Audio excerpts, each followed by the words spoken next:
Mi madre me robó al hombre que amaba y lo convenció de casarse con mi hermana, sin saber que yo terminaría levantándome mucho más alto que ambos. Soy Elena, tengo 32 años, y nunca imaginé que mi vida tomaría este rumbo. Como ingeniera especializada en inteligencia artificial, siempre soñé con una historia de amor perfecta. En cambio, terminé siendo testigo de la mayor traición familiar que alguien pueda sufrir. Años después, cuando aparecieron en mi fiesta de inauguración, sus rostros al ver a mi marido no tuvieron precio. A veces, los dolores más profundos de la vida nos conducen a nuestras mayores bendiciones. Crecí en las afueras de Madrid, en una casa que por fuera parecía sacada de una postal. Nuestro hogar, con su jardín impecable y sus muros de piedra, ocultaba una disfunción que fermentaba en silencio. Mi madre, Carmen, dirigía nuestra vida con mano de hierro envuelta en un guante de seda.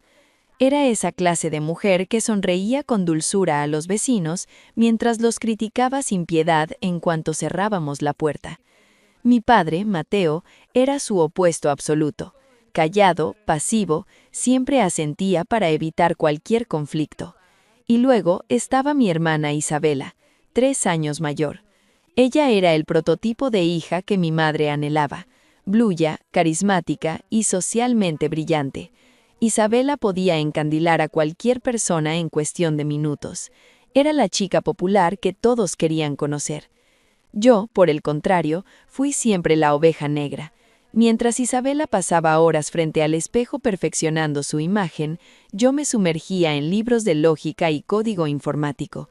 Las paredes de mi habitación estaban cubiertas de premios académicos, no de pósteres de famosos. A los 14 años ya dominaba varios lenguajes de programación y había creado mi primer software. Nada de eso impresionaba a mi madre. «Los ordenadores son para hombres, Elena», decía ella con un gesto despectivo. «Nunca encontrarás un marido si te escondes detrás de esas pantallas». Cada uno de mis logros era despachado con la misma frialdad. «Qué bien, querida, pero ¿te has enterado de la nueva sesión de fotos de Isabela?». Los constantes fracasos de mi hermana eran celebrados como hazañas, mientras mi excelencia académica era tratada como una molestia. Mi padre solía entrar a hurtadillas en mi cuarto después de esas cenas, dándome unas palmaditas incómodas en el hombro. «Tu madre solo se preocupa por ti», me decía, aunque en sus ojos veía la misma cobardía de siempre. El verano antes de mi último curso de bachillerato, gané una beca nacional de tecnología. Cuando compartí la noticia emocionada, la respuesta de Carmen fue: «Supongo que es tu única manera de ir a la universidad, ya que no tienes talento deportivo como Isabela». Esa noche hice una promesa. Usaría esa beca como mi pasaporte hacia la libertad. Solicité plaza solo en universidades a cientos de kilómetros de distancia y celebré en secreto cuando llegó mi carta de aceptación. Mi madre solo se preocupó por lo lejos que me movería. La universidad se convirtió en mi salvación. Por primera vez estaba rodeada de personas que valoraban mi intelecto y mi pasión. Antes de continuar con este viaje, me encantaría saber desde qué ciudad me estáis escuchando hoy. Déjenme un comentario y cuéntenme desde dónde siguen mi historia. No olviden suscribirse si quieren conocer más sobre cómo transformar la traición en un triunfo personal. La universidad fue mi renacer, el lugar donde finalmente fui vista por lo que era.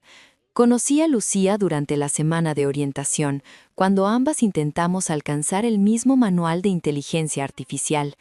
Su honestidad y humor fueron el bálsamo que necesitaba para reconstruir la confianza que mi familia había intentado destruir sistemáticamente. Sin embargo, cada vez que regresaba a casa durante las vacaciones, el vacío era más evidente. Mi creciente independencia irritaba a Carmen, quien redoblaba sus críticas bajo la excusa de que Madrid me estaba volviendo fría. La realidad era otra, simplemente empezaba a encontrar mi voz. Fue en el último curso cuando conocí a Diego en un congreso tecnológico en la capital. Él presentaba una startup enfocada en el comercio electrónico, y su manera de hablar me cautivó instantáneamente. No era solo arrogancia empresarial, Había una chispa de humildad que raramente veía en ese sector. Después de la ponencia, me acerqué con un par de sugerencias técnicas sobre su interfaz. En lugar de ignorarme, me pidió que le explicara más, sacando su libreta de inmediato. Pasamos horas en una cafetería cercana, discutiendo algoritmos y planes de futuro. Tu perspectiva es exactamente lo que este proyecto necesita, me dijo al despedirse con una sonrisa cálida que me hizo sentir que por fin alguien encajaba conmigo. Aquellas citas de trabajo evolucionaron rápidamente hacia cenas íntimas y sesiones de código compartidas. Diego era brillante, ambicioso y, sobre todo, sabía escucharme.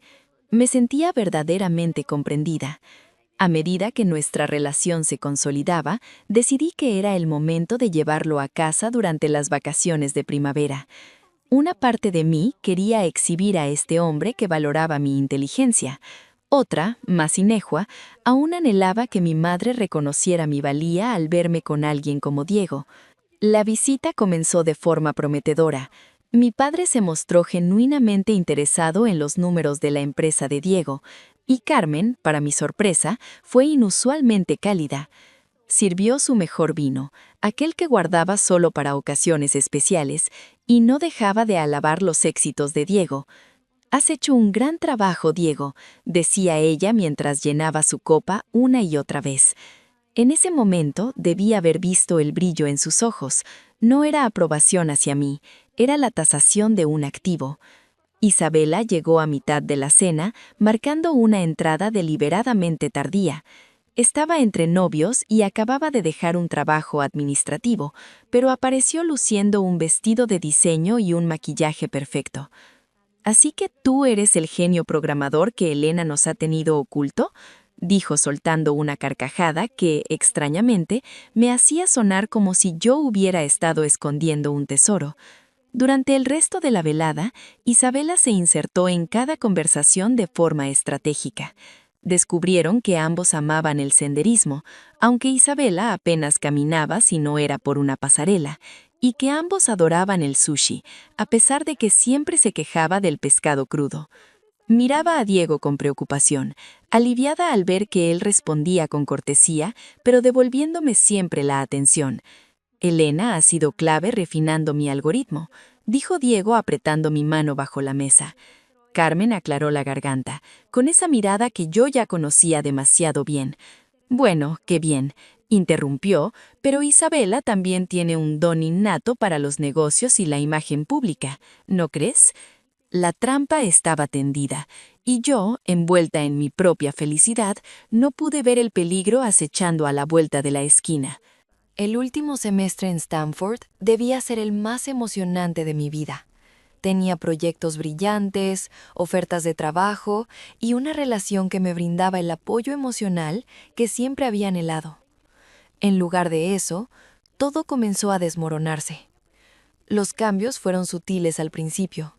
Diego tardaba horas en responder mis mensajes y nuestras videollamadas, antes diarias, se convirtieron en encuentros breves y distantes.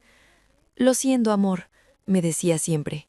«Esta ronda de financiación es crucial. Una vez asegurada, todo volverá a ser como antes». Le creí, porque no tenía motivos para sospechar lo contrario.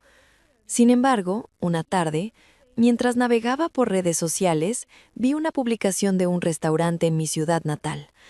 La imagen mostraba un postre exquisito, y en el fondo, desenfocado pero inconfundible, aparecía el perfil de Diego.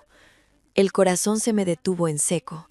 Él me había dicho que estaba en Barcelona cerrando tratos. ¿Qué hacía a 4 horas de distancia, precisamente en la ciudad de mi familia?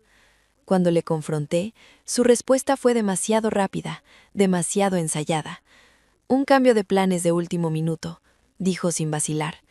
Pero mi instinto, ese que nunca falla, me gritaba que algo estaba terriblemente mal. 3 semanas después, durante un descanso, decidí aparecer por sorpresa en su oficina en Madrid. No estaba. Su socio, con una mirada confusa, me dijo: «Se ha tomado unos días libres para visitar a su familia». Su familia vivía en Argentina, no en España. Conduje durante horas, con la mente nublada, hasta llegar a la casa de mis padres a medianoche. El coche de Diego estaba allí, aparcado justo detrás del de mi madre. Entré en silencio con mi llave, guiándome por el murmullo de voces que provenía del salón. Me detuve en el umbral, oculta por la oscuridad del pasillo. Diego estaba sentado en el sofá, con Isabela a su lado, más cerca de lo que permitiría una amistad. Mi madre, Carmen, hablaba con esa energía depredadora que la caracterizaba. «Ustedes dos hacen tanto sentido juntos», decía, con una calma que me heló la sangre. «Elena está siempre absorta en sus ordenadores. Ella nunca podrá apreciar lo que estás construyendo, Diego». Isabela, colocando su mano sobre la rodilla de él, añadió: «Elena siempre elige las máquinas por encima de las personas. Diego, ¿de verdad quieres una vida así?». Escuché a Diego suspirar, con una mezcla de confusión y debilidad que me resultó insoportable. «No sé qué hacer», confesó él. «Todo era tan claro hace algunos meses, pero ahora siento que no nos entendemos». «Es porque necesitas a alguien que entienda el juego social», remató mi madre, clavando el puñal. «Isabela puede ser la mujer perfecta para un hombre con tus ambiciones. ¿Te imaginas a Elena en una cena de negocios? Probablemente iría en vaqueros hablando de algoritmos». Fue ahí cuando hice un ruido involuntario. Las tres cabezas giraron hacia mí al unísono. La expresión de Diego, un choque de culpa y sorpresa absoluta, me dio todas las respuestas que necesitaba. Me sentí vacía, como si todo lo que hubiera construido en mi vida no hubiera sido más que una mentira que ellos se encargaron de desmantelar pieza a pieza. Clara, mi madre, fue la primera en recuperarse del impacto. «¡Qué sorpresa, Elena!», dijo con esa voz educada que ocultaba su veneno. Ignoré su presencia por completo y centré mis ojos en Diego. «¿Desde cuándo?», pregunté, con una calma que me sorprendió incluso a mí. Él se puso en pie, alejándose de Isabela como si el contacto le quemara. «No es lo que parece», empezó a balbucear, pero yo no dejé que terminara.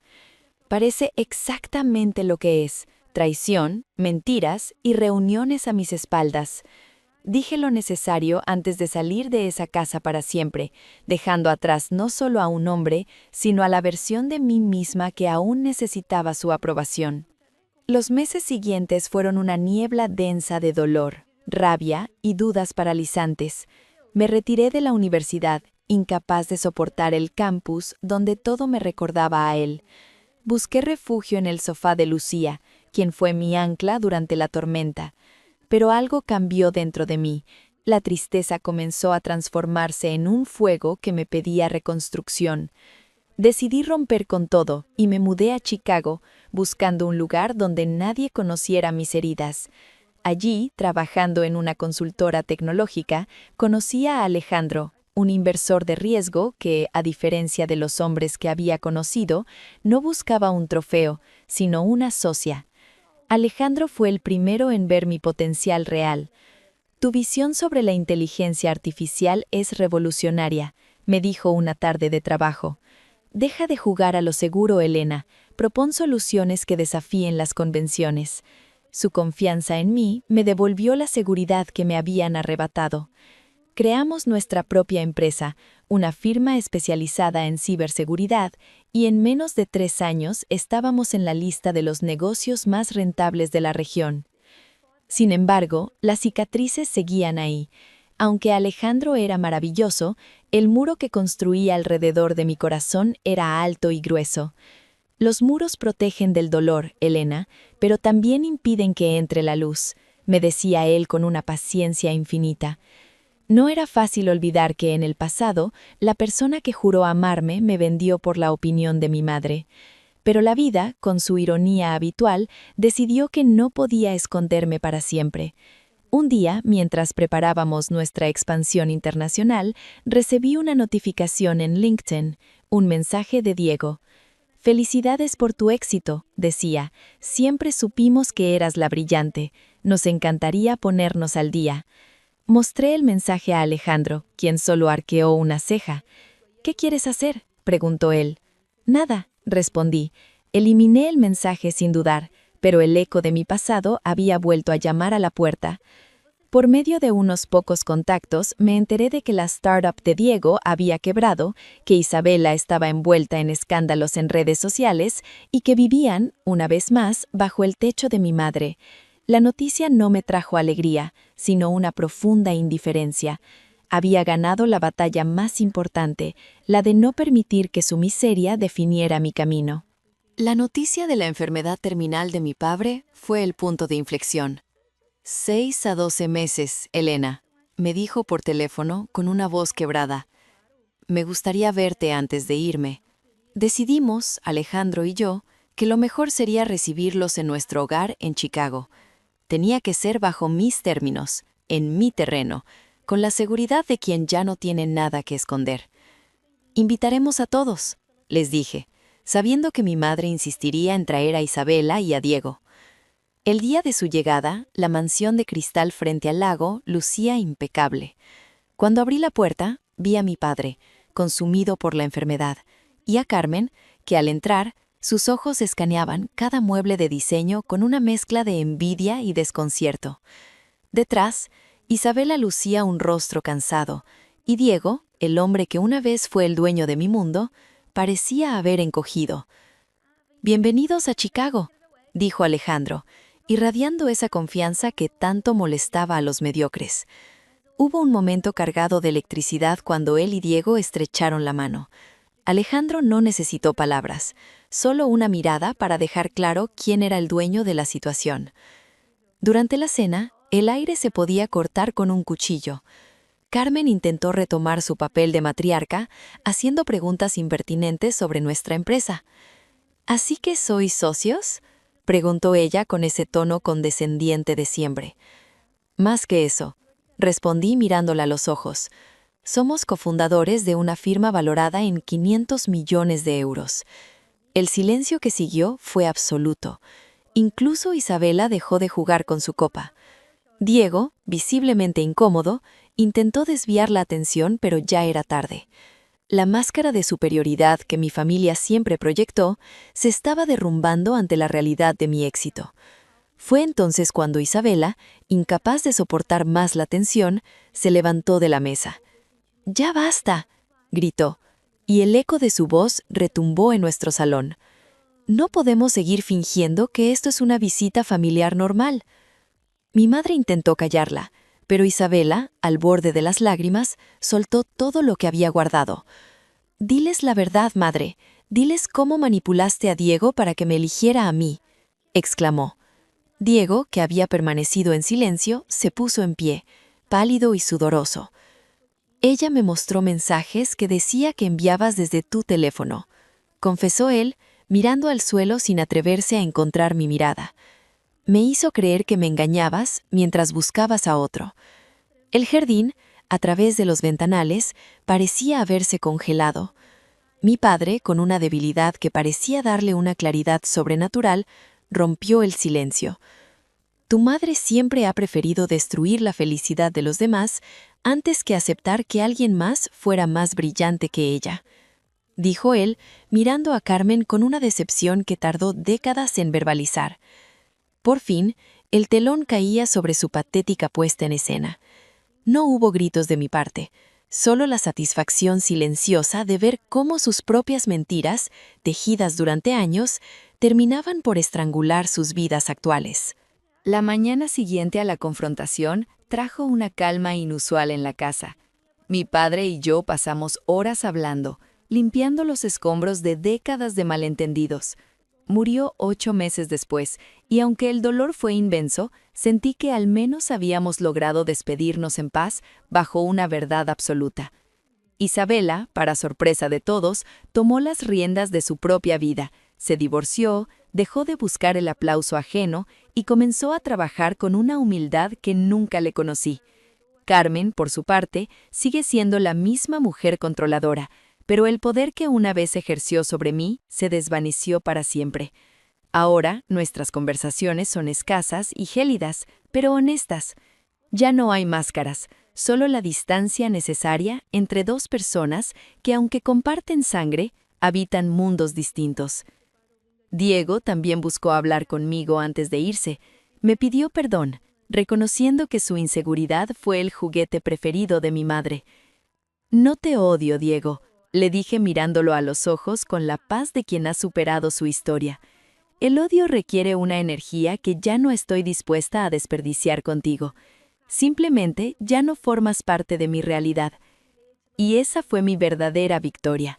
No fue el éxito financiero ni el reconocimiento profesional, aunque todo ello me ha dado seguridad. La victoria fue interna, saber que mis cicatrices no dictan mi futuro, sino que son los cimientos de mi propia fortaleza. Hoy, en el tercer cumpleaños de mi hija, veo nuestra casa llena de risas y amigos auténticos. Al verme reflejada en el espejo, veo a una mujer que no se parece en nada a aquella joven devastada que huyó de Madrid años atrás. He aprendido que el opuesto del amor no es el odio, el opuesto del amor es la indiferencia, y ahí he encontrado mi mayor libertad. Si te encuentras enfrentando una traición o un desamor en este momento, recuerda esto: quienes te hicieron daño no tienen el poder de decidir tu valor. Tú eres la única dueña de tu historia, y a veces los golpes más crueles de la vida son solo desvíos hacia lugares mucho mejores de lo que jamás imaginamos. No dejes que los demás escriban tu final. La pluma es tuya. ¿Y tú? ¿Qué experiencia dolorosa te ha llevado finalmente a un lugar mejor? Comparte tu historia en los comentarios. Me encantaría leerte y saber que no estás solo en este camino. No olvides suscribirte si esta historia resonó contigo y activa la campana para que no te pierdas el próximo episodio. Recuerda, cada final es solo el comienzo de algo nuevo. Gracias por escucharme. Cuídate mucho. Hasta la próxima. Muchas gracias a todos los oyentes por acompañarnos en esta historia del canal Su Corazón Oculto. Si este relato ha tocado tu corazón, no olvides darle like y suscribirte para ayudarnos a seguir creando y compartiendo nuevas historias.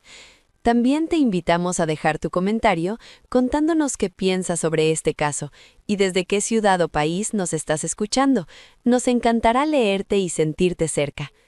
Queremos recordarte que todo el contenido, los personajes, las imágenes y la voz de este video son ficticios y han sido creados con el apoyo de inteligencia artificial durante el proceso de producción. Gracias de corazón por estar aquí con nosotros y hasta la próxima historia.